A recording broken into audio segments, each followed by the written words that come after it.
गुजरात विधानसभा चुनाव से पहले क्या दंगे की तैयारी है या चुनाव की तैयारी है, यह कहना अब मुश्किल हो चला है। 2 दिन पहले जनसभा को संबोधित करते हुए देश के गृह मंत्री ने एक बयान दिया है। वो भी बयान गुजरात दंगे को लेकर। ये वो बयान है जब एक गर्भवती महिला जिसके पेट चीरकर बच्चे बाहर निकाले जाते थे।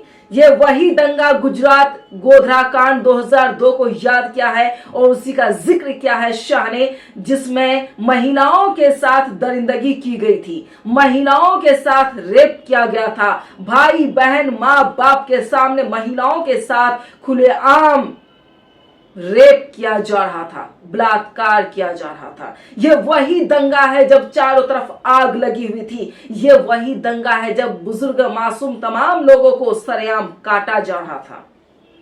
आखिर 2022 विधानसभा चुनाव गुजरात में अमित शाह ने यह चिंगारी लगाने का काम क्यों किया है?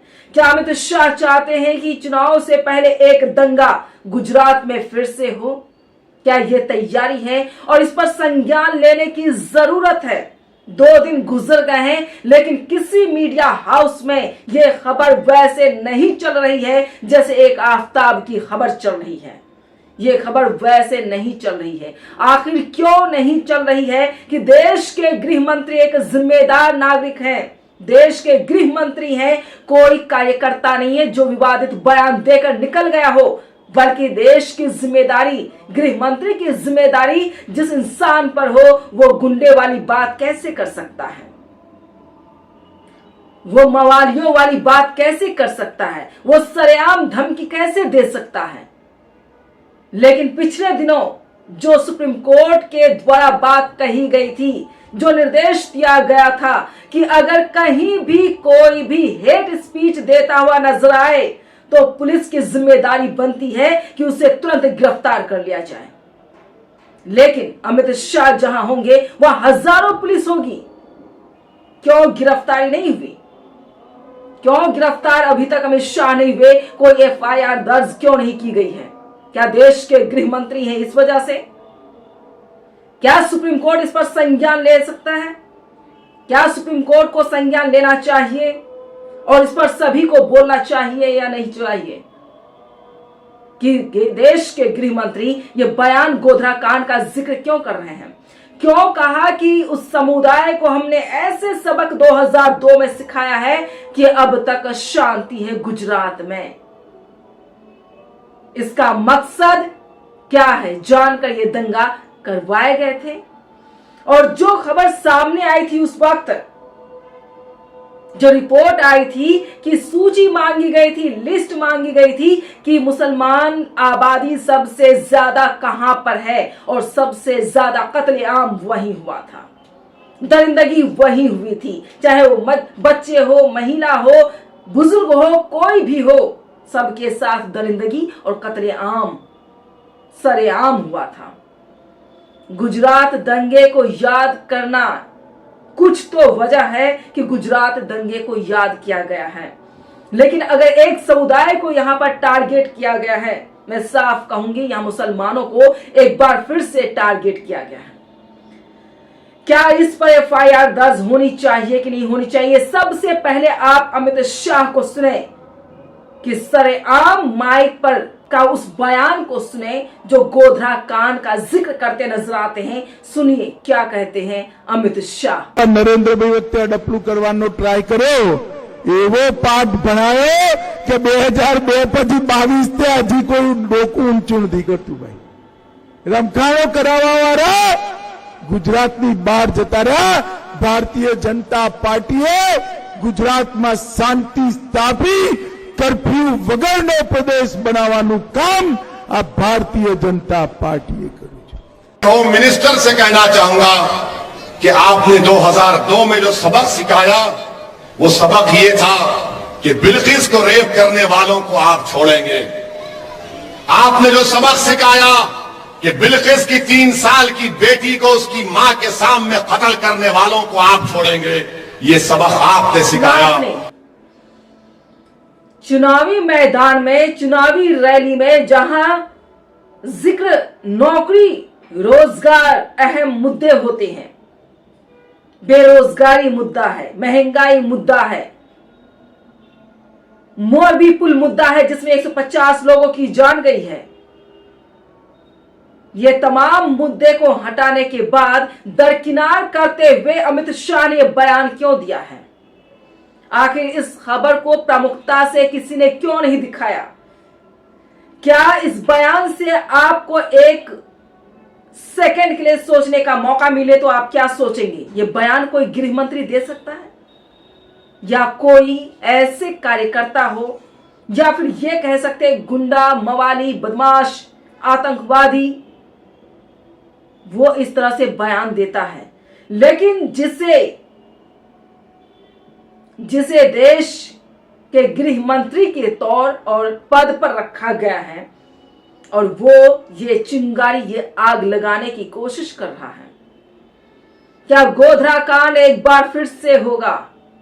क्या गोधरा कांड करने की तैयारी है? क्या 2024 से पहले गुजरात में दंगा होगा? ये तमाम सवाल अब उठेंगे। ये वही कांड है जब बिल्किस बानो के 7 लोगों की हत्या कर दी गई थी। ये वही गोधरा कांड है जब बिल्किस बानो के 7 परिवार की हत्या की गई थी, और इसी साल 2022 में उसे रिहा किया गया। मालाएं पहनाकर, मिठाइयां खिलाकर, आरती उतारकर, पूजा करके उसे रिहा किया गया था। क्या यही सबक याद है कि आने वाले वक्त में गुजरात दंगा होगा या फिर रिहाई होगी? और रिहाई हो चुकी है अगस्त में ही। बिल्किस बानो का परिवार खत्म हो चुका है, लेकिन आज वो दर्द ताजा है। आज फिर से वही गोधरा कांड अब आंखों और कानों के सामने नजर आने लगा है। इसका मतलब है कि कहीं ना कहीं कोई साजिश तो है कि जिक्र गोधरा कांड का 20 साल बाद किया जा रहा है। इसका मतलब है कि गोधरा में एक बार फिर से कांड होगा, या गुजरात में एक बार फिर से महाकांड होने वाला है, या फिर इसकी तैयारी चल रही है। मैं उम्मीद करती हूं कि अमित शाह के खिलाफ ज्यादा से ज्यादा FIR दर्ज की जाए और एक्शन लिया जाए सुप्रीम कोर्ट के हवाले से। और अमित शाह के बयान के बाद ओवैसी का बयान आया है। सुनिए ओवैसी क्या पलटवार करते हैं। होम मिनिस्टर से कहना चाहूंगा कि आपने 2002 में जो सबक सिखाया, वो सबक ये था कि बिल्किस को रेप करने वालों को आप छोड़ेंगे। आपने जो सबक सिखाया कि बिल्किस की 3 साल की बेटी को उसकी मां के सामने कत्ल करने वालों को आप छोड़ेंगे, ये सबक आपने सिखाया। जो सबक आपने अमित शाह ने सिखाया कि बिल्किस की मां को रेप करके कत्ल करने वालों को छोड़ दिया जाएगा, वो सबक आपने सिखाया। सुना आपने। पलटवार करते हुए ओवैसी ने कहा कि हाँ, मुझे याद है बिल्किस बानो केस। उनकी छोटी सी बच्ची, 3 साल की मासूम बच्ची, जिसे पत्थर से कुचलकर उसे मार डाला गया था, और वो दरिंदे वहशी जिसे अब रिहा कर दिया गया है। लेकिन ये जो बयान है, ये कोई छोटा बयान नहीं है। इस पर सख्ती से कार्रवाई होनी चाहिए, और जितनी जल्दी हो सके इस पर पाबंदी लगाई जाए। चुनाव प्रचार के दौरान चुनाव आयोग को चाहिए कि अमित शाह को बैन किया जाए। अमित शाह प्रचार में नहीं जा सकते हैं और इस तरह से बयानबाजी नहीं कर सकते हैं, क्योंकि गोधरा कांड बहुत ही खौफनाक कांड था, जिसे एक बार फिर से सुलगाने की कोशिश की गई उस आग को। इसका मतलब यह है कि गोधरा कांड जिस तरीके से सामने आया है, जिक्र किया गया है 20 साल के बाद, इसका मतलब इसके पीछे कोई ना कोई साजिश तो है। 20 साल के बाद अचानक गोधरा कांड का जिक्र, वो भी शांति सबक सिखाने के लिए किया गया है। कि हमने ऐसे सबक सिखा दिया कि अब एक भी कर्फ्यू नहीं लगा और एक भी ऐसा कांड नहीं हुआ और एक भी हिंसा नहीं हुई है। तो इस पर कार्रवाई जरूरी है और सुप्रीम कोर्ट द्वारा जो बातें कही गई थी उस पर अमल करना भी जरूरी है कि अगर कोई भी इंसान, कोई भी नेता, कोई भी मंत्री, कोई भी कार्यकर्ता कहीं भी मंच के दौरान एक समुदाय को टारगेट करे तो उसका इंतजार न करें कि उस पर एफआईआर दर्ज होगी तब उसकी गिरफ्तारी होगी, बल्कि उसे आनन फानन में तुरंत वहीं से गिरफ्तार कर लिया जाए। अब इंतजार है कि क्या चुनाव आयोग द्वारा अमित शाह पर कार्रवाई होती है, उसे बैन किया जाता है वहां से, चुनावी मैदान से, और दूसरी तरफ सुप्रीम कोर्ट द्वारा जो कहा गया है उसका अमल होता है या नहीं होता है। लेकिन हर किसी को इस बयान का जिक्र करना होगा और इस बयान पर कार्रवाई करने की मांग सभी को करनी होगी।